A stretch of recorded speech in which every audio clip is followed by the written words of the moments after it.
Ծառատապես օրտնի այսօրվա ծառայությունը ինչպես խոստացել էի, որ կխոսենք այսօր զգացմունքների մասին, որ Աստված սրտիս դրել է։ Զգացմունքներ ասվածը կարծես թե եկեղեցին դուրս է շպրտել եկեղեցուց։ Շատ հաճախ պրոպագանդվում է, որ զգացմունքը դա Աստծուց չի, որ հավատքով պետք է քայլել, ոչ թե զգացմունքով։ Այո, դա այդպես է, դա ճշմարտություն է, բայց մեկը մյուսին երբևէ ոչ խանգարել է, ոչ էլ կարող է խանգարի։ Զգացմունքը մեր մեջ պետք է գիտակցենք, որ դրված է Աստծո կողմից։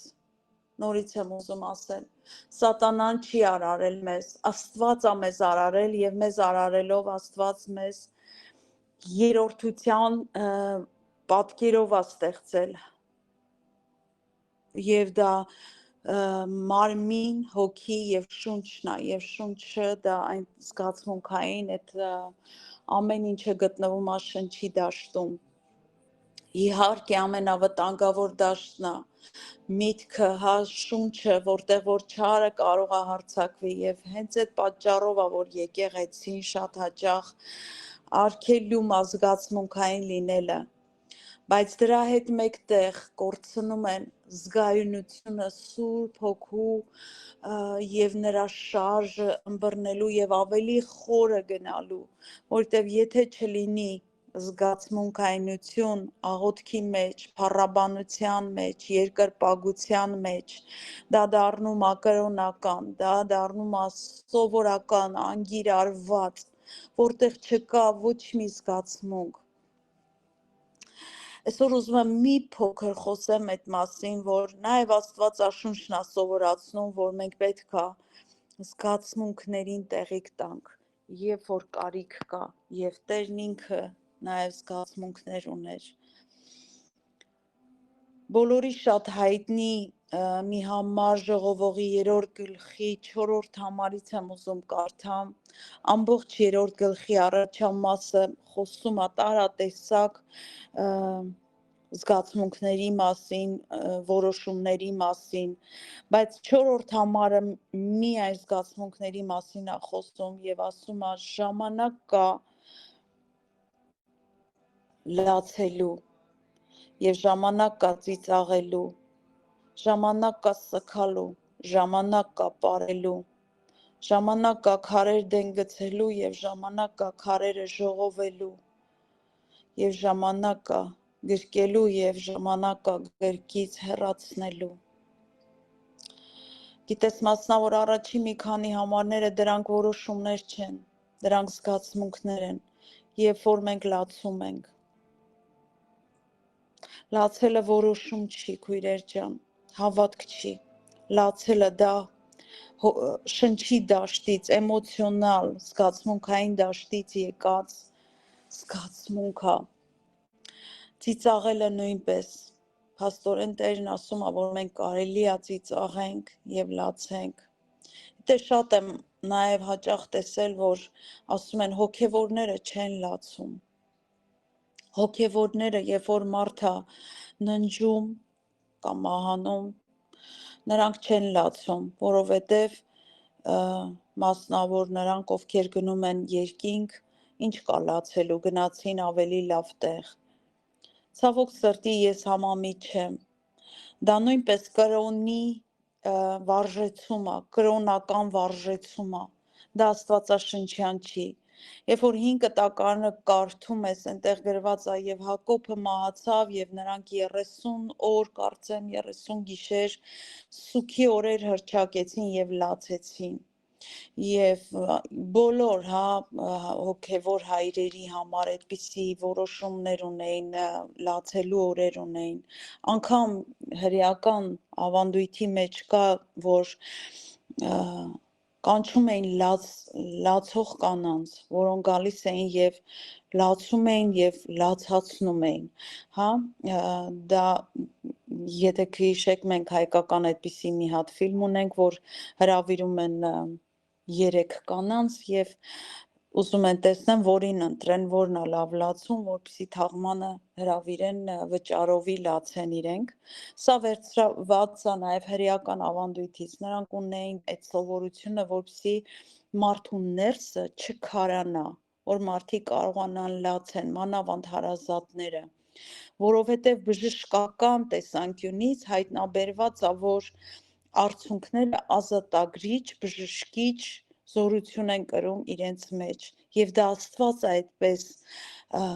արարել մեզ, որ սքի ժամանակ, նեղության ժամանակ է մարդը լացում, եւ ինչի համար է լացում, որովհետև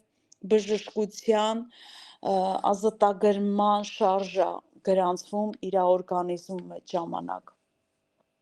Արցունքները հետազոտել են եւ արցունքների մեջ հայտնաբերվել է պրոտեին եւ շատ վիտամինային համակարգեր, որոնք նաեւ աչքերն են բժշկում եւ էմոցիոնալ դաշտը բժշկում են։ Եվ սա գիտակցելով մենք պետքա թույլ տանք, որպեսզի մարդիկ սպոնտան լացեն, եթե լացում են։ Այ մեր հայերը շատ հաճախ ասում են տղան չի լացում, բայց ով ասում, որ տղաները չեն լացում։ Հիսուսից մեծ են, Հիսուս Աստվածաշնչում գրանցված, հա, ես հավատում եմ, որ նաև շատ դեպքեր ա եղել, որ գրանցված չի, բայց 3 գրանցված տեղեր կա, որ Հիսուսը լացեց գրված է։ Հիսուսը լացեց Երուսաղեմի համար 2 անգամ։ Հիսուսը լացեց Ղազարոսի համար, երբ որ մահացել էր, եւ Գեթսեմանի պարտեզում, եւ սա միայն նշված բաներն, այս հավատում եմ, որ ավելի տեղեր կա, որ գրանցված չի։ Եվ ինչի համար պիտի չլացեն տղամարդիկ, եթե մեր Տերը օրինակ է մեզ համար որպես տղամարդ։ Ես շատ բարկանում եմ, երբ որ օրինակ իմ երեխեքին, տղաներին, մեծերին իհարկե չէ, բայց փոքրիկներին, հա, ասում են քեզ զիգպայի, մի լացի, կամ որ լացում ես, մեկը խփում ուսիդ ու ասում մի լացի, լավ կլինի, մի լացի։ Լսի, մի համակերպվեք, էմոցիոնալ դաշտը մարդը չի կառավարում, այլ Աստված է մեզ այդպես արարել։ Եթե արցունքներ, ապա Տերը դա որոշել է այդպես, որ դու լացես եւ բժշկություն կա ինչ որ տեղ քո հոգեվոր, քո շնչավոր դաշտում։ Լացելը ազատագրող զորություն ունի։ Նաեւ գիտնական բժիշկները հայտնաբերել են, որ արցունքները իրենց մեջ կրում են խաչի տեսարան։ Չգիտեմ, լսել եք, կարդացել եք այս մասին, երբ որ մանրադիտակով նայում են, ամեն արցունքի մեջ խաչ կա։ Եվ գիտես, երբ որ ես հասկացա, որ Եսայի 53:5-ը, երբ որ գրված է նա մեր վերքերի, մեր ցավերի համար խաչվեց, վիրավորվեց, հա, Քրիստոսի խաչը մեր արցունքների մեջ, դա բժշկարար զորություն է, շատ խորն է սա, իրոք շատ խորն է, մեր արցունքների մեջ իր խաչն է, նա բժշկում է մեր արցունքներով, մեր հույզերի մեջ, մեր մենակ ժամանակ, մեր առանձնացված ժամանակ։ Տես երբեմն այո մարդիկ կխանգարեն քո ազատագրման պահին, անգամ ազատագրման աղոթների ժամանակ, հա, որ մարդիկ լացում են կամ ազատագրվում են, տեսնում ես անգիտակից, հա, մանկահասակ հոգևորների, որոնք գալիս են եւ մի լացի ասում են կամ ամոթա քեզ հավաքի, որ դա սպոնտան մանիֆեստացիա է հոգևոր դաշտից այդպես նախասահմանված, ոչ թե հոգևոր դաշտից, հոգևոր հորից, հայրն է այդպես կամեցել, որ լացելու միջոցով մարդ ցավից ազատագրվի, տառապանքից, բժշկություն գա, լսած կլինեք հայկական մի այսպիսի խոսք կա, որ ասում են լացի հանգստացի, ով է զգացել իր կյանքում, որ լացում ես, մի լավ լացում ես, եկեկալով ու նստում ես, զգում ես, որ մի ծանր բեռ գնաց քեզանից։ Եվ դա Աստծուց է։ Ես ուզում եմ դու մտորես քո համար, որ ես չեմ ասում դնենք անընդհատ լացենք, քավլից, ես ինքս անիմաստ չեմ սիրում լացել, լացենք այն զորությունով, որ մեզ առաջնորդում է, հա, Տիրոջ առաջնորդությամբ, և եթե բժշկությունը հայտնաբերել է արդեն, որ արդյունքները բժշկարար զորություն ունեն և նրա մեջ խաչի պատկեր կա և նրա մեջ վիտամինային համակարգ կա, որը բժշկում է աչքերի արդյունքատար այդ անոթները, խողովակները և նաև բժշկում է հոգու դաշտը, շնչավոր դաշտը։ Եվ գիտես, մեզ թվում է լացեցինք այդ արդյունքները սենց կլտ թափվեց գետին, բայց հոգևոր դաշտում դա այդպես չի։ Արդյունքները, երբ որ թափվում են, գնում են Հայր Աստծո գահի մոտ։ Դու չես տեսնում դրանց հավաքվելը, բայց Աստված հավաքում է այդ արտասուքները։ Ինչպես գիտեք, Եզեկիել թագավորին դատապարտված էր նա մահվան։ Աստված որոշել էր Եսայի մարգարեին ուղարկեց ու ասեց կտա գրի Եզեկիա, որովհետև պիտի մահանաս, և Եսայա մարգարեն դուրս ելավ։ Եվ դեռ չէր հասել դարպասների մոտ, Եզեկիելը լացեց, գրված է, որ աղի լացեց և Տիրոջից խնդրեց, որ ողորմա իրան։ Գիտես, հենց այդ պահին հոգևոր դաշտում ինչ-որ բան կատարվեց։ Աստված փոխեց իր որոշումը։ Շատ քիչ տեղեր կա Աստվածաշնչում, որ Աստված իր որոշումը փոխում է։ Եվ Աստված Եսայի մարգարեին ասեց ետ գնա և ասա, լսեցի քո արտասուքը, լսեցի քո ձայնը։ Գիտես, այդ արտասուքները, ռեշտակները տանում են երկինք, վայրկյանական, ամենաուժեղ աղոթքներից մեկը, դա, եթե լսել եք, ովքեր որ մայրեր են, ինձ կհասկանան, դա մայրերի աղոթքն է։ Դա ատոմ բոմբի պես է, երբ որ քո երեխոն, քո ձագին մի բան է լինում, այդ արտասուքով աղոթքը ատոմ բոմբի պես պայթում է։ Ոչ մի ուրիշ աղոթք այդպես զորավոր չի կարա լինի։ Ես կհամարձակվեմ ասեմ, անգամ դու և քո համար աղոթես այդքան զորավոր չի լինում, ինչքան դու քո երեխու համար ես աղոթում, երբ որ վտանգի մեջ է։ Եվ դա արդյունքներով խառնված, ոչ թե արդյունքների մասին է, հա, այսօր խոսքը, այլ զգացմունքի դաշտից է գալիս։ Գիտես, ես այստեղ նաև սովորեցրել եմ, որ դիվային ուժերը նաև մեր առոգանությանն են հետևում։ Հետևաբար զգացմունքը, երբ որ կա, քո աղոթքի առոգանությունը փոխվում է, դու լրիվ ուրիշ դաշտից ես աղոթում, դու լրիվ ուրիշ խորքերն ես մտնում, երբ որ զգացմունք կա, և զգացմունքը կարա լինի բարկություն, հա, բարկացած ես դիվային ուժերի վրա, որոնք հիվանդություն են բերել, որոնք բռնվածություն են բերել, անհաջողություններ են բերել, և այո, կարա նաև լինի այդ ցավը, որը արդյունքներ կարա բերի քո կյանքում աղոթքի ժամանակ, և դա մի հզոր բան անում։ Հոգևոր դաշտում ոչ միայն դևերը, հա, նաև հրեշտակները արձագանքում են արագ արտասուքների և զգացմունքային աղոթք, ես չեմ ասում զգացմունքով աղոթենք, ոչ, զգացմունքը խառնված հավատքին, դա ատոմ բոմբի պես զորավոր աղոթք է։ Դու կարող ես, գիտես, սառը գլխով նստես, աղոթք անես, կարա լինի հրաշքներ, կարա լինի, բայց ես զգացել եմ, երբ որ էմոցիոնալ դաշտը խառնվում է հավատքի դաշտին, երբ որ դու ամբողջ քո էությունով կենտրոնանում ես զգայականով և աղոթում ես, դա ուրիշ աղոթք է, դա լրիվ ուրիշ մակարդակ է։ Իհարկե Աստված լսում է նաև առանց զգացմունքների աղոթքը, բայց Տերը արձագանքում է, որտեղ որ կա ամբողջական նրանից կառչած աղոթք։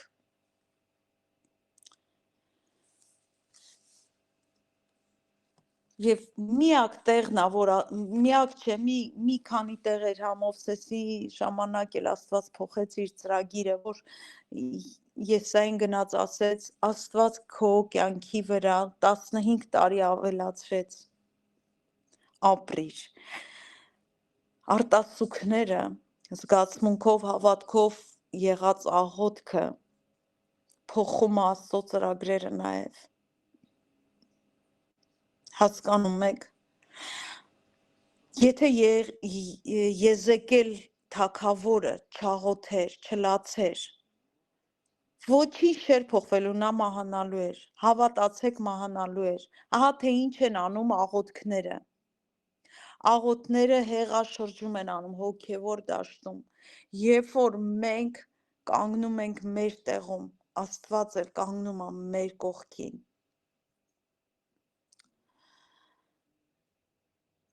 Գիտեք, Սաղմոս 56:8-ը, ես դրա մասին էլի եմ խոսացել, բայց այսօր նաև տեղին է կրկնել։ Դավիթ թագավորն ասում է, դու իմ արտասուքները հավաքում ես, ահա նրանք քո գրքում են։ Ուզում եմ նորից կարդամ։ Դու իմ արտասուքները հավաքում ես, ահա նրանք քո գրքում են, եւ նրանց հավաքում ես քո տիկի մեջ։ Չգիտեմ, տեսել եք ձեր արցունքները, որոնք գլորվում են։ Ես եղել ասել եմ, Տեր, այս վերջերս գիտեք, այս իրավիճակների, այս հիվանդության հետ կախված մի օր ասեցի, Տեր, այդ տիկը չլցվեց, Տեր, էլ տեղ չունեմ ես, իմ արցունքները այնպես են թափվում, որ տես նաև բժիշկներն ասել են, որ տարբեր արցունքներ կա։ Արցունքներ կան, օրինակ, հա, կարող քամին լցվի աչքիդ մեջ արցունք գա, դա ուրիշ արցունք է, դա մաքրում է այդ աչքի փառը, այդ խողովակները, բայց ներսի ցավը, երբ որ արցունք արտադրում, դա լրիվ ուրիշ զորություն ունի, դա գալիս է ինչ-որ բան անելու և դա անում է ինչ-որ բան, որ դու ծունկի ես գալիս ու ողբում ես քո իրավիճակի համար, բերում ես Տիրոջ առաջ, գիտես եղել է դեպքեր, որ ես մի կուշ լացել ու հելել եմ, բառել չեմ ասել, երբեմն մտածում ես ինչ ասեմ, Տերն ամեն բան գիտի, և այդ արցունքները աչքիդ առաջ գլորվում ընկնում են գետնին, ես չեմ կարող բացատրեմ ոնց է դա հոգևոր դաշտում կատարվում, բայց ես տեսել եմ, տեսիքի մեջ մի անգամ, հրեշտակի ձեռք, որ այսպես դրել էր իմ արցունքներից ներքև, հատակի վրա իր ձեռքը, փետուրներ էր ու այդ փետուրները մատեր էին նաև, և իմ արցունքները գերբնական մեծ էի տեսնում, այսպես վերցնում էր ինքը ու տանում էր երկինք, շատ արագ, շատ վայրկյանից արագ, սենց աչք թարթելուց արագ, տանում էր ու արագ մյուսին էր հասցնում, և ասում էր ամեն արցունքը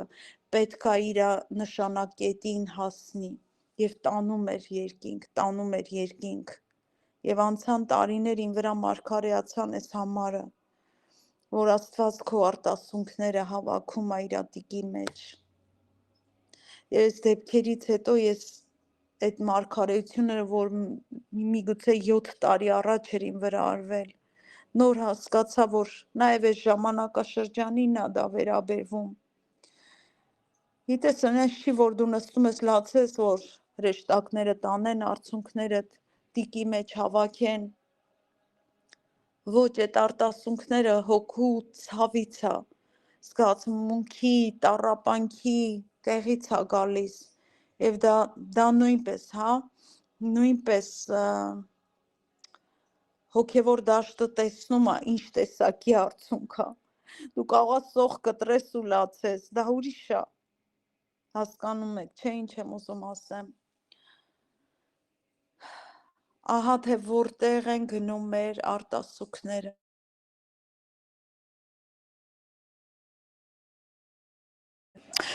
գնում են տիկի մեջ և այդ տիկի մեջ պահվում են և գրքի մեջ գրվում է, Ամեն քո լացած ժամանակ ինչի համար որ դու լացում ես երկնքում գրվում է եւ գրադարանների մեջ պահված է։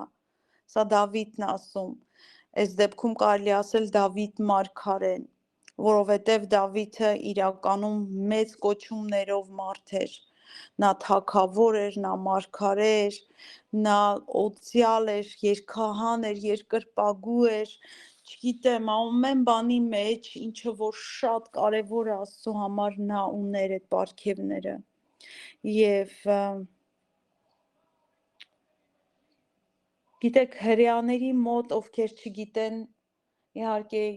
ես սրա մասին քարոզել եմ, ովքեր չեն լսել իմ արտասուքներ, քարոզը կարող եք նայել, այնտեղ շատ մանրամասը խոսում եմ արտասուքների մասին, ես այս հայտնությունները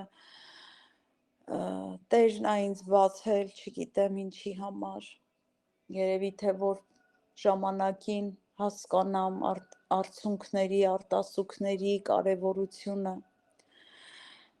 Հրեաների մոտ այսպիսի մի սովորություն կա, որ երբ որ մարդ է մահանում, նրանք վերցնում են թափանցիկ տարաներ եւ մոտիկ հարազատներին տրվում է այդ տարաները, կարելի ասել մեր այդ զակատի բանկեքի պես, տարաներ, որոնք թափանցիկ են եւ արտասուքները հավաքում են, լացելուց դնում են իրանց աչքերի տակ ու հավաքում են իրենց արտասուքները։ Այդ արտասուքները դրվում է, ոնց են հիմա որ մարդկանց մարմինները այրող այդ երկրներ կան, չէ, այստեղ Եվրոպայում էլ են այրում, քանի որ տարածքը քիչ է, հողա, ծածկույթի տեղ չկա, որոշում են այրեն մարմինները, որը որ քրիստոնեության դեմ է։ Նրանք պահում են տարաների մեջ հափակ եւ դնում են ինչ որ իրանց սենյակում ինչ որ տեղ ու անընդհատ հիշում են իրանց մեռելին այդպես նայելով։ Հրեաների մոտ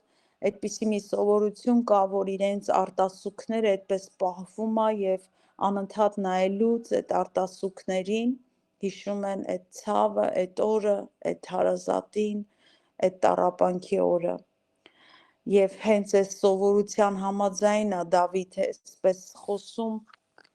Սաղմոս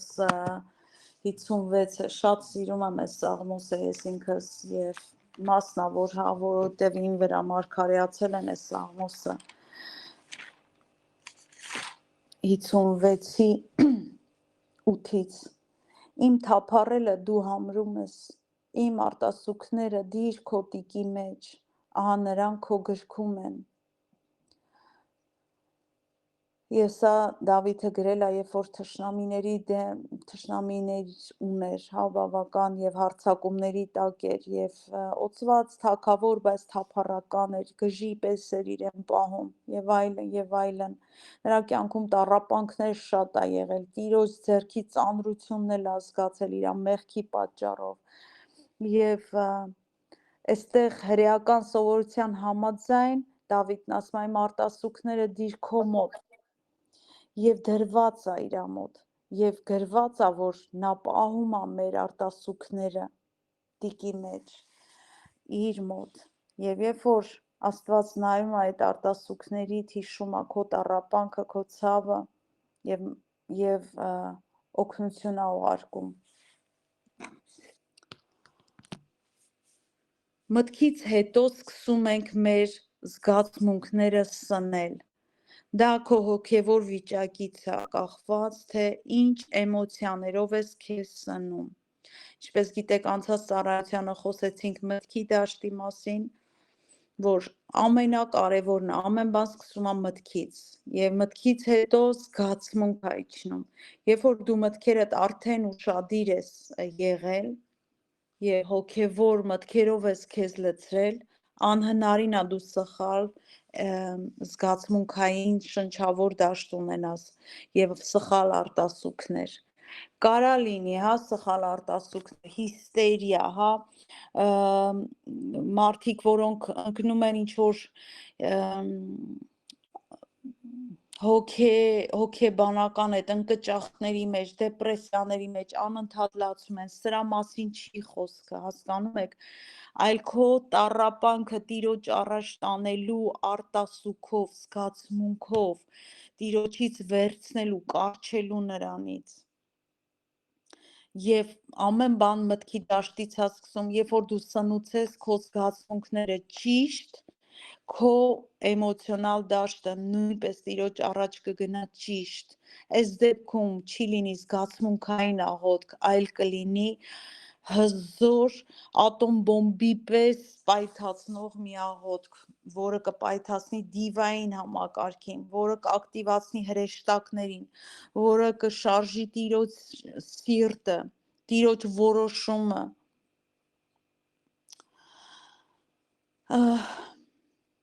Պետք է շատ իմաստուն լինենք նաև այստեղ, որպեսզի չարը չկարողանա մեզ խաբել, իր սովորության համաձայն, որ չընկնենք զգացմունքների դաշտում։ Դա պետքա սպոնտան լինի, դա պետքա Տիրոջ նախասահմանությունով լինի, հա։ Ես լսել եմ նաև, հա, որ թաղման ժամանակ, երբ որ հարազատ է մահանում, հեռու տնից, տեղից, մեզանից, մարդիկ, որոնք հիստերիկ լացում են, որոնք անմխիթար լացում են և շատ վատ վիճակներում են լինում, նրանք կարող են նաև դիվահարվել, որովհետև նրանք բացվում են հոգևոր դաշտի համար և դա տեսանելի է լինում դիվային ուժերին և նրանք կարողանում են այդ ժամանակ մտնել և շատ հաճախ մտնում է այն դևը, որը որ մեռած մարդուց դուրս է եկել և շատ դեպքեր կա, որ մարդիկ ասում են, այդ օրը իմ հետ տարօրինակ մի բան կատարվեց, կարծես մի ուժ մտավ իմ մեջ, մի զորություն, մի բան անկառավարելի և սկսում է դրանից հետո նմանակություն, հա, այդ անձը, որ մահացել է, իր բաները կատարվում է տվյալ անձի հետ և շատ հաճախ հաջորդ սերնդի ներկայացուցիչներն են լինում, Տերը ողորմություն անի, սրանք պարզապես իմաստություններ ա, որ ուզում եմ փոխանցեմ և ինչի համար է, հա, որ մոր աղոթքը շատ զորավոր է, հենց սրա համար, որ էմոցիոնալ դաշտը հավատքի հետ խառնված Տիրոջ առաջ է գնում և ոչ միայն մայրերինը, նաև հայրերինը, նաև շատ մտերիմ մարդիկ նույնպես, բայց ամենաուժեղը անկասկած դա մայրերի աղոթքն է իրանց ավագների համար։ Ես անգամ վկայություն լսեցի, որ չեմ հիշում կին էր, թե տղամարդ մահացել էր և հոգևոր դաշտում Աստված ցույց էր տվել աղոթքների զորությունները և օտար լեզուների աղոթքներ ցուցադրել, որ շատ զորավոր գործ է անում և նաև մոր աղոթքներ կարծեմ տեսարանի պես ցուցադրել և ասել էր սա ինչ է, ասել էր սա մոր աղոթքն է, ամենազորավոր, ամենաուժեղ աղոթքն է։ Գիտակցեք սա, երբ որ աղոթում եք ձեր զավակների համար, սա ամենազորավոր աղոթքն է։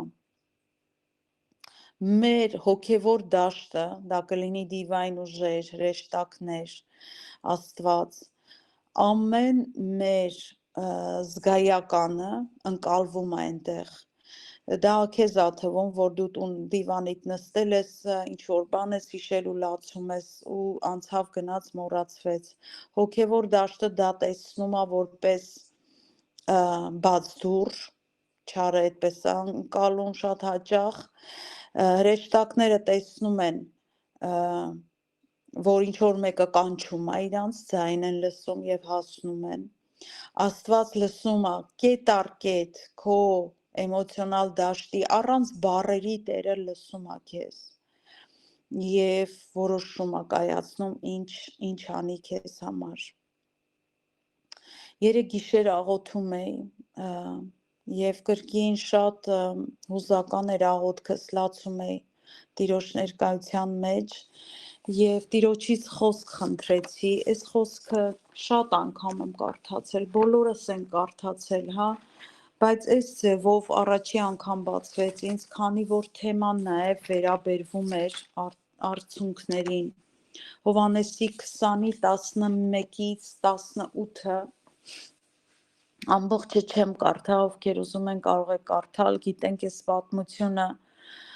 11-ում գրված է, բայց Մարիամը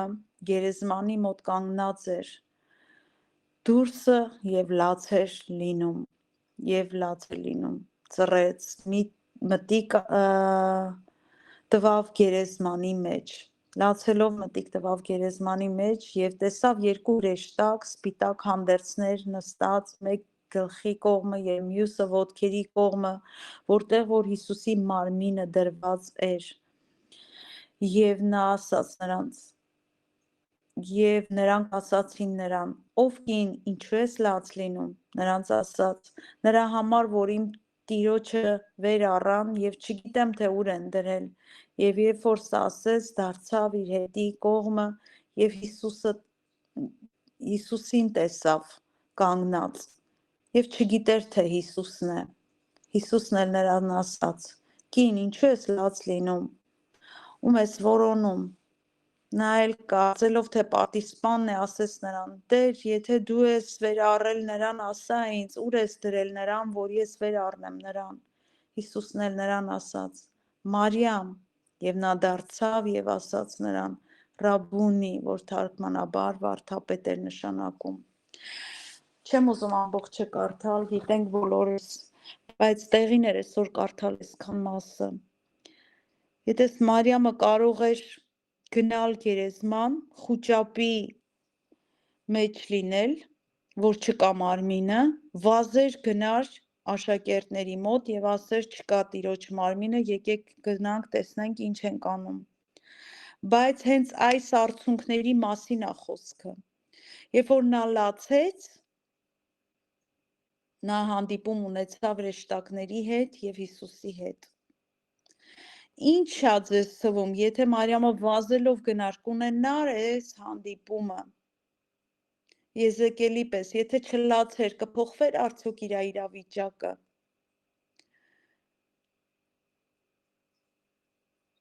Հիսուսը հանդիպեց։ Եվ եթե դու ուզում ես հանդիպում ունենաս հրեշտակների հետ, գիտես, կարծես թե արցունքների մասին չի, հա, այդ հոգու ցավը, որ արցունքներ ա ծնում։ Այդ հոգու ցավի վրա գալիս են երկնային այդ արարածները, հրեշտակները։ Նայած թե ինչ վիճակում ես դու։ Եթե հիստերիկ ընկներ ինքը այդտեղ ու մխիթար լացեր, դևեր էլ կգային եւ կդիվահարվեր ինքը, բայց ինքը չափի մեջ ա լացել, հոգու ցավ ա ունեցել եւ հրեշտակների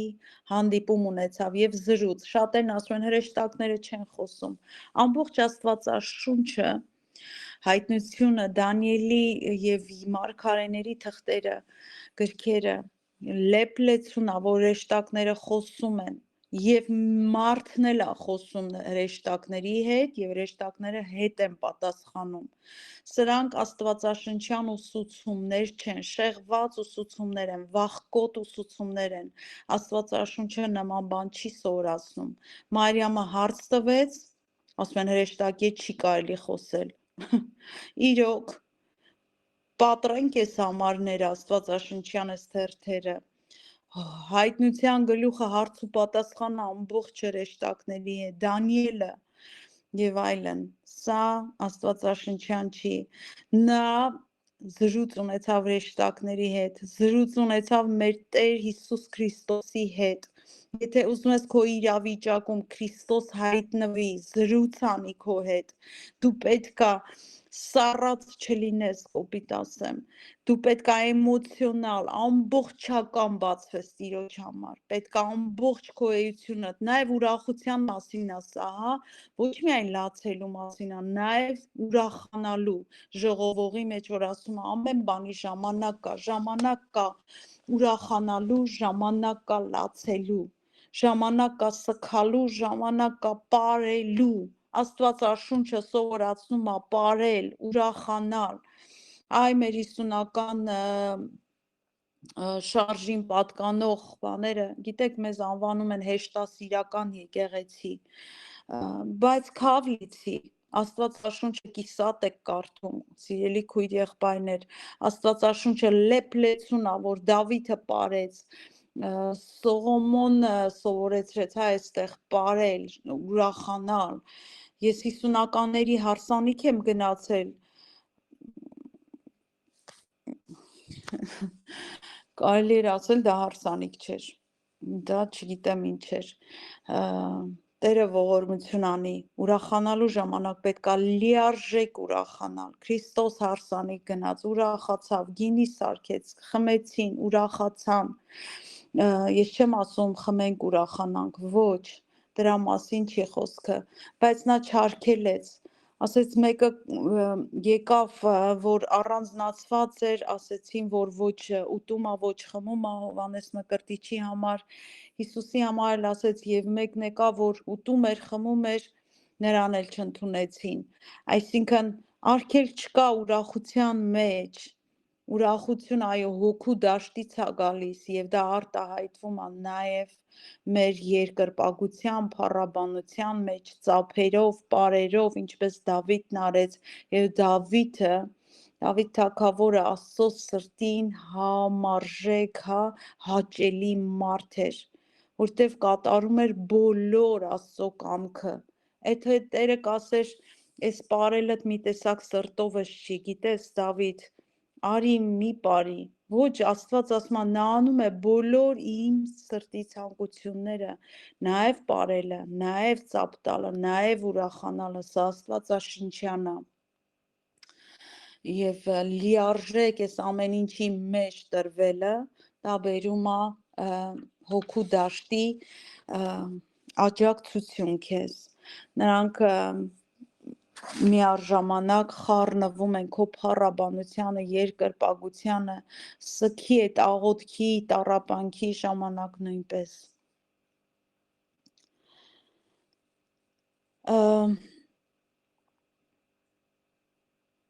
Ամենակարևորը, հա, որ այսօր ուզում եմ սովորած լինենք, որ մեր զգացմունքների մեջ զգոն լինենք, սթափ լինենք,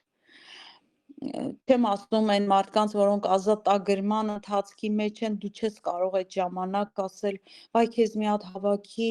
ամոթ է, ոչ այդ ժամանակ ազատությանը պիտի տրվես և որ ազատագրվի քո ներսից ամեն բան հեռանա, ինչ որ չարից է, և նաև հա ուրախության մեջ պետք է հաշվի առնես տվյալ տարածքը, որտեղ որ դու գտնվում ես, կլինի դա եկեղեցի, կլինի դա հարսանյաց հանդես, հա, կամ չգիտեմ, ինչ որ արարողություն, ծնունդ, ինչ որ բան, դու պետք է հաշվի առնես շատ բան, չափի գործոնը չկորցնես, որովհետև ամենաառաջինը պետք է գիտակցես, որ դու Հայր Աստծո ներկայացուցիչ եք, մենք դեսպաններ ենք, նրան ներկայացնողներն ենք այս երկրի վրա մենք, չափը պետք է պահենք, այն չափով, որ մենք կարող ենք, հա, կառավարելի է դա,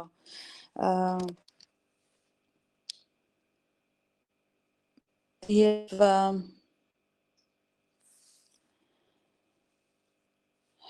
արդյունքները գերբնական նաև Գեթսեմանիում թափվեցին, հա, ինչպես գիտեք Հիսուսը լացեց,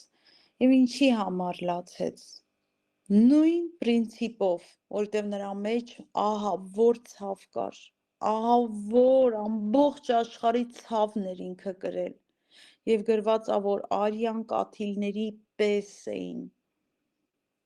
Դա պետք է գրվեր միջև խաչ եւ միջև վերջի շունչը նա տվեց, նա տառապանքի մեջ էր եւ չավարտվեց, նա գնաց դժոխք եւ այնտեղից բաց թողեց գերեվարվածներին։ Աշխատանք ա Տերը արել իմ եւ քո համար եւ նույնպես եթե չլիներ նրա առանձնանալը, էմոցիոնալ հոր հետ կապնվելը, հայր-որդի հարաբերությունը, ջերմ իրական հարաբերության մասին է խոսքը, այսօր չէր ծնվի հարս եկեղեցին, այնպես որ Ադամի կողից ծնվեց Եվան, այտենց Քրիստոսի կողոսկրից ծնվեց հարս եկեղեցին տառապանքի ձորով, քննացրեց, Ադամին, սրա մասին էլի եմ քարոզել ես, եւ նրա կողոսկրից հանեց Եվային, արարեց նոր մարդ, կին, կյանք, իր անունը նշանակում է նաեւ, եւ նույնպես Քրիստոս, երբ որ խաչվեց եւ հարություն առավ, այդ ընթացք, այդ հարության ընթացք, այդ քնած այդ պահը, նույնպես ծնվեց հարս եկեղեցին, որի վրա, ձեր վրա, Պետրոսին ասում կկառուցեմ հարս եկեղեցին առաքելական այդ հայտնության վրա, որ դու ես Աստծո որդին, կշինեմ եկեղեցին եւ դժոխքի դռները չեն կարող հաղթել։ Դե շատեր այսօր միգուցե ասեն այս ինչ տառապանքի մեջ եք, վայ, ոնց եք դիմանում, այս կողմ են կողմ, դժոխքի դռները չեն կարող հաղթեն, կփորձեն, բայց չեն կարող, Տերը չի ասում չեն փորձի, կփորձեն, բայց չեն կարողանա հաղթել, որովհետև Քրիստոս խայտառակեց դժոխքին, մահին, անգամ մահը չի կարող, մահը վերջի խայթոցն է եւ դա չի կարող, ոչ մի բան չի կարող զատել գրված է մեզ Քրիստոսի սիրուց, որտեղ մենք փրկագնված ենք, մենք արդեն նստած ենք երկնավորներում, մենք այստեղ ամբողջ արարչագործությունը սպասում է որդիների հայտնությանը, մենք այդ որդիներն ենք, որ հայտնվել ենք եւ դեռ ավելի ճոխությամբ հայտնվելու ենք, մենք այս աշխարհում ենք, բայց այս աշխարհից չենք, եթե հարս եկեղեցին այս խոսքերը գիտակցի, Այդպես մի անգամ էլ եմ ասել այս մասին, երբ որ Ադամին Աստված քնացրեց, այնտեղ գրված չի, որ արթնացրեց, քնացրեց եւ Եվային տվեց եւ հոգու դաշտում նա Եվային տեսավ, դա հենց երազների դաշտն էր, նա Եվայի հետ հարաբերվեց, տեսավ հոգու դաշտում, գրված չի, որ Ադամ արթնացավ եւ գրված է քնած էր եւ այդ ամենը կատարվեց եւ ինքը ասեց, որ քո անունը Եվա եմ դնում, այսինքն ամբողջ մարդկության մայր Եվ նույն ձևի Քրիստոս չմնաց այդ քնած վիճակում, նա կենթանի ասա հոգու դաշտում ա ծնվել հարս եկեղեցին, աշխարհը չի ճանաչում, բայց կա հարս եկեղեցին, դա հոգու դաշտի հաղորդակցությունն է, դա երազների, տեսիլքների, ճախրելու հարաբերություն է, ես իհարկե այս մասին չի այսօրվա խոսքը քո աղոթքի որակականը այդ բարձրացնելու մասին է, տրվելու ամբողջական, բացվելու, դեն դնե գցելու ամոթը, Ես հիշում եմ առաջի անգամ այստեղ մի եկեղեցի էինք հայկական գնացել եւ ես գիտեք ինձ, սովոր եմ փառաբանել Տիրոջը մինչև վերջի այդ նոտաներով, չգիտեմ ոնց ասեմ, որ ճիշտ լինի, ամբողջ այն շնչով, էմոցիաներով եւ այլն։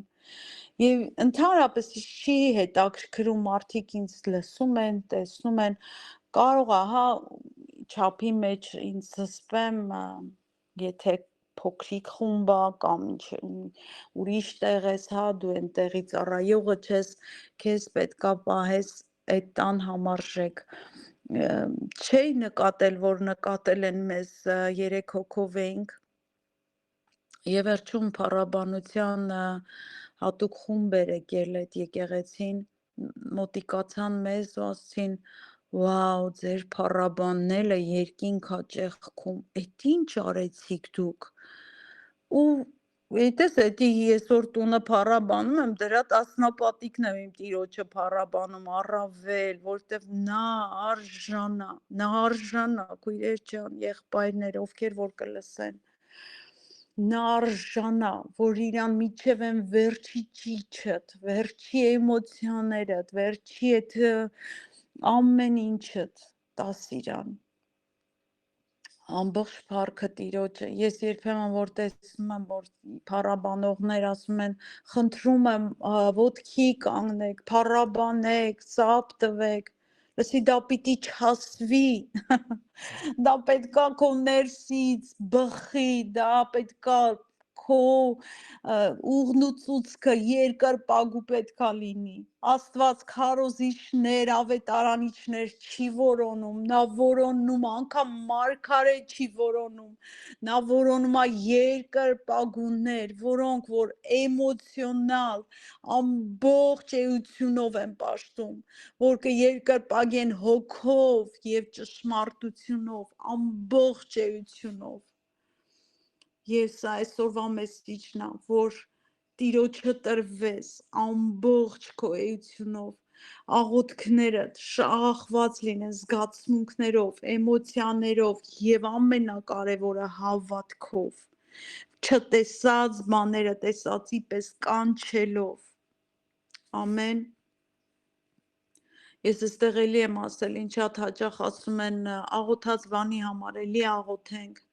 Գիտես, ասում եմ, չէ, ես էլ չեմ ուզում այդ մասին աղոթեմ, ես վերցրել եմ ու ամուր պահում եմ, սա հավատք է, սա երկնքից պապան նայում ասում է, «Զմայո, իմն է, իմ աղջիկն է, տես ինչ զիք ա իրան պահում, տես ոնց ա կառչել հավատքին, եւ Տերը հավատքի վրա պտտվում է եւ տալիս է այն ինչ որ դու կառչել ես, ամբողջ քո էությունն է կառչելու, ասում ես վերցնելու եմ,